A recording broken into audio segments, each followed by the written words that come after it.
بسم اللہ الرحمن الرحیم الحمد للہ رب العالمین والعاقبۃ للمتقین والصلاة والسلام علی سید الانبیاء والمرسلین وعلی آلہ واصحابہ اجمعین اما بعد۔ ناظرین و سامعین، السلام علیکم ورحمۃ اللہ تعالی وبرکاتہ۔ فوائد الفواد، ملفوظات و تعلیمات سلطان المشائخ خواجہ خواجگاں خواجہ نظام الدین اولیاء محبوب الہی رحمۃ اللہ تعالی علیہ کو ہم پڑھنے کی سعادت حاصل کر رہے ہیں۔ الحمدللہ آج ہم دوسری جلد سے 38ویں مجلس یعنی دوسری جلد کی آخری مجلس پڑھنے کی سعادت حاصل کریں گے۔ حضرت خواجہ امیر حسن اعلیٰ سجزی رحمۃ اللہ تعالی علیہ فرماتے ہیں، دوسری جلد 38ویں مجلس میں فرمایا کہ اسی سال ماہ شوال کی 13ویں تاریخ ہفتے کو قدم بوسی کی دولت میسر آئی۔ خواجہ نوح جو قرابت سے کے شرف سے مشرف ہیں سامنے بیٹھے ہوئے تھے اور مشارق الانوار پڑھ رہے تھے۔ خواجہ نوح جو محبوب الہی کے قریبی تھے وہ آپ کے سامنے بیٹھے تھے۔ مشارق الانوار حضرت رضی الدین سغانی رحمۃ اللہ تعالی علیہ کی حدیث میں کتاب ہے، وہ نظام الدین محبوب الہی آپ کو پڑھا رہے تھے۔ خواجہ نظام الدین اولیاء اس کی شرح فرما رہے تھے، وہ پڑھ رہے تھے، نظام الدین اولیاء اس کی شرح فرما رہے تھے۔ اس حدیث کے بیان تک پہنچے تھے کہ اگر کوئی نماز پڑھ رہا ہو، تھوک یا بلغم اس کے منہ میں آئے اور وہ اس کو تھوکنا چاہتا ہے تو اسے چاہیے کہ قبلے کی طرف نہ تھوکے۔ اگر نماز کے دوران تھوک یا بلغم آئے اور وہ تھوکنا چاہتا ہے تو وہ کیا کرے؟ قبلے کی طرف نہ تھوکے، اور دائیں جانب بھی جو فرشتے کا رخ ہے نہ تھوکے، بائیں جانب تھوکے اور پیر کے پاس اس طرح تھوکے کہ عملے کثیر نہ ہو، یعنی سیدھی طرف نہیں تھوکنا چاہیے اس لیے کہ فرشتوں کی جگہ ہے۔ پھر جو ہے دائیں طرف تھوکے یا اپنے پیروں کے سامنے تھوکے اس طرح تھوکے کہ عمل کثیر نہ ہونے پائے، یعنی اگر عمل کثیر ہو جائے گا تو نماز فاسد ہو جائے گی۔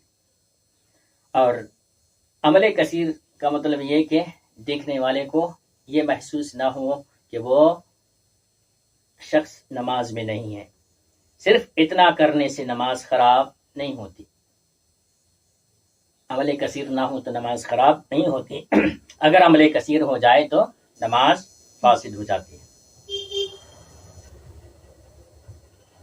اس کے علاوہ یہ بیان فرمایا کہ مومن ہرگز نجس نہیں ہوتا، مومن ہرگز نجس نہیں ہوتا۔ چنانچہ ایک روز رسول علیہ السلام کسی راستے پر تشریف لے جا رہے تھے، کسی راستے پر اللہ کے رسول علیہ السلام تشریف لے جا رہے تھے۔ حضرت ابو ہریرہ رضی اللہ تعالیٰ عنہ سامنے آ گئے۔ مصطفیٰ صلی اللہ علیہ وسلم نے ان سے خوش طبعی فرماتے تھے۔ حضور نے ہاتھ بڑھایا تاکہ ابو ہریرہ مصافحہ کر لیں۔ ابو ہریرہ نے اپنا ہاتھ سمیٹ لیا۔ رسول اللہ صلی اللہ علیہ وسلم نے دریافت کیا، ہاتھ کیوں سمیٹتے ہو؟ بولے، یا رسول اللہ، میں اس وقت اپنی بیوی سے مل کر آ رہا ہوں، میں نے غسل نہیں کیا ہے، آپ جیسی پاک شخصیت کا ہاتھ کیسے تھاموں؟ حضرت ابو ہریرہ نے فرمایا کہ میں ابھی اپنی بیوی کے پاس سے آیا ہوں، میں اس لیے ابھی میں حالت جنابت میں ہوں، میں آپ کو ہاتھ نہیں لگا سکتا۔ مصطفیٰ علیہ السلام نے یہ فرمایا کہ مومن ہرگز نجس نہیں ہوتا، مومن ہرگز نجس نہیں ہوتا، جنبی غسل کا ضرورت مند ہوتا ہے، نجس نہیں ہوتا، جنبی غسل کا ضرورت مند ہوتا ہے، نجس نہیں ہوتا۔ چنانچہ اگر کوئی جنبی کے جھوٹے کیے ہوئے پانی کو پی لے تو کوئی حرج نہیں ہے، جنبی کے جھوٹے پانی کو پی لے تو کوئی حرج نہیں ہے۔ اس کے علاوہ یہ بھی فرمایا کہ اگر کوئی عورت شیطان کی صورت میں کسی مرد کے سامنے آئے، یعنی شیطان عورت کی صورت میں کسی مرد کے سامنے آئے اور اس مرد کا دل اس کی طرف مائل ہو جائے تو اس شخص کو چاہیے کہ اسی وقت اپنی بیوی سے جا ملے، اسی وقت اپنی بیوی سے جا ملے تاکہ یہ وسوسے اس سے دفع ہو جائیں۔ شادی شدہ آدمی کی ایک خیریت یہ بھی ہے، شادی شدہ آدمی کی ایک خیریت یہ بھی ہے۔ خواجہ نو یہ فوائد سننے کے بعد جانے کے لیے اٹھ گئے۔ خواجہ ذکرہ اللہ بالخیر نے حاضرین سے نوح کی طرف اشارہ کر کے کہا کہ ان کو عزیز رکھو، یہ بہت نیک آدمی ہیں، ان کو عزیز رکھو، یہ بہت نیک آدمی ہیں۔ اس کے بعد جب وہ چلے گئے تو ان کی پرہیزگاری کا بہت ذکر فرمایا اور کہا کہ ان کو قرآن یاد ہے، وہ حافظ قرآن ہیں اور ہر جمعے کی رات کو ختم کرتے ہیں، ہر جمعے کی رات کو قرآن ختم کرتے ہیں اور علم حاصل کرنے کا بے حد شوق ہے اور علم خوب حاصل کر لیا ہے۔ بہت ہی نیک طبیعت ہے، کسی سے کوئی غرض نہیں، نہ دوستی سے مطلب نہ دشمنی سے مطلب، اور بہت ہی صالح، بہت ہی نیک ہیں۔ چنانچہ ایک روز میں نے ان سے پوچھا کہ میاں تم جو اس قدر طاعت و عبادت کرتے ہو اس سے تمہارا مقصد کیا ہے؟ محبوب الہی نے ان سے پوچھا کہ تم اس قدر اطاعت اور عبادت کرتے ہو اس سے تمہارا مقصد کیا ہے؟ آپ نے فرمایا، بولے کہ میرا مقصد آپ کی زندگی ہے، میرا مقصد آپ کی زندگی ہے۔ خواجہ ذکرہ اللہ تعالی بالخیر نے فرمایا، یہ بات اس کو کسی نے سکھا دی، یوں سمجھو کہ یہ بات اس کی سعادت مندی کی دلیل ہے، یہ بات اس کی سعادت مندی کی دلیل ہے۔ اس کے بعد ذکر آیا کہ اگر کسی سے کوئی بات پوچھی جائے تو بہتر یہ ہے کہ اس کے حسب حال پوچھیں، کسی سے کوئی بات پوچھیں تو اس کو اس کے حال کے مطابق، اس کی حالت کیسی اس کے حساب سے اسے پوچھنا چاہیے، یعنی وہ کس کماش کا ہے۔ اس درمیان فرمایا کہ ایک مولوی تھے ضیاء الدین لقب، مینار کے نیچے درس دیا کرتے تھے، مینار کے نیچے درس دیا کرتے تھے۔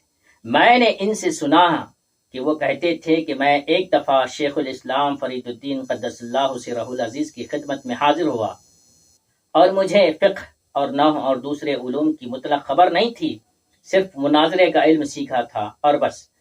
چنانچہ مجھے خیال ہوا کہ اگر شیخ نے فقہ اور نحو اور دوسرے علوم کی بابت پوچھ لیا تو کیا جواب دوں گا۔ یہی اندیشہ دل میں لیے ان کی خدمت میں پہنچا۔ جیسے ہی میں سلام کر کے بیٹھا، شیخ مجھ سے مخاطب ہو کر فرمایا، تنقیح منات کیا ہے؟ یعنی مناظرے ہی کے تعلق سے، مناظرے ہی کی ایک اصطلاح کی تعریف آپ نے پوچھی۔ میں خوش ہو گیا اور اس کا بیان شروع کیا۔ نفی اور اس بات جو اس میں آئے ہیں انہیں جی بھر کے بیان کر لیا۔ یعنی گئے تھے، وہ ڈر رہے تھے کہ بھئی میرے ٹاپک کے علاوہ اگر کوئی دوسرا ٹاپک اگر پوچھ لیں گے تو کیا کروں گا، لیکن بابا فرید الدین گنج شکر نے جو ہے انہیں کے ٹاپک کا سوال ان سے کر لیا۔ یہ کرامت ہے بابا فرید۔ خواجہ ذکرہ اللہ بالخیر نے فرمایا کہ یہ شیخ کے کشف کا کمال تھا، یہ شیخ کے کشف کا کمال تھا کہ اس سے وہی بات پوچھی جو اس کے ڈھب کی ہے، جو اس کے علم کی ہے، جو اس کے علم کی بات تھی۔ والحمدللہ رب العالمین، کہ جو سائل جو جانتا تھا اسی کے مطابق آپ نے سوال کیا۔ ان صفحات میں حضرت خواجہ امیر حسن اعلیٰ سجزی رحمۃ اللہ تعالی علیہ بیان کرتے ہیں کہ ان صفحات میں 3 سال کے فوائد درج ہیں، یعنی اس دوسری مجلس کو جمع کرنے میں 3 سال لگے، اور بھی جو کچھ سنا جائے گا معلوم ہوگا، امید ہے کہ وہ بھی انشاءاللہ لکھا جائے گا۔ حضرت خواجہ امیر حسن اعلیٰ سجزی فرماتے ہیں کہ اور مزید انشاءاللہ جو کچھ بھی سنا جائے گا وہ بھی انشاءاللہ العزیز اسے لکھا جائے گا۔ الحمدللہ، الحمدللہ، اللہ کا شکر، اللہ کا احسان، اور مشائخ کرام کی، خواجگان چشت کی توجہات، بالخصوص خواجہ نظام الدین اولیاء محبوب الہی کی توجہات کہ ہماری آج یہ دوسری جلد ختم ہوا چاہتی ہے۔ اللہ تبارک و تعالی ہماری اس خدمت کو اپنی بارگاہ میں قبول فرمائے، اور مشائخ کرام کی توجہات سے جو کچھ بھی ہم نے یہ کیا، اللہ تبارک و تعالی اسے ہمارے لیے ذریعہ نجات بنائے۔ انشاءاللہ العزیز اس کے بعد جو ہے یہ سلسلہ جاری رہے گا۔ ہم جو ہے تیسری جلد اس کی ٹوٹل 5 جلدیں ہیں، ان 5 جلدوں کو ہم انشاءاللہ العزیز ختم کرنے کی کوشش کرتے ہیں۔ انشاءاللہ اگلی بار ایک نئی جلد کے ساتھ، تیسری جلد کے ساتھ ہم آپ سے ملاقات کریں گے۔ وآخر دعوانا ان الحمدللہ رب العالمین۔ السلام علیکم ورحمۃ اللہ تعالی وبرکاتہ۔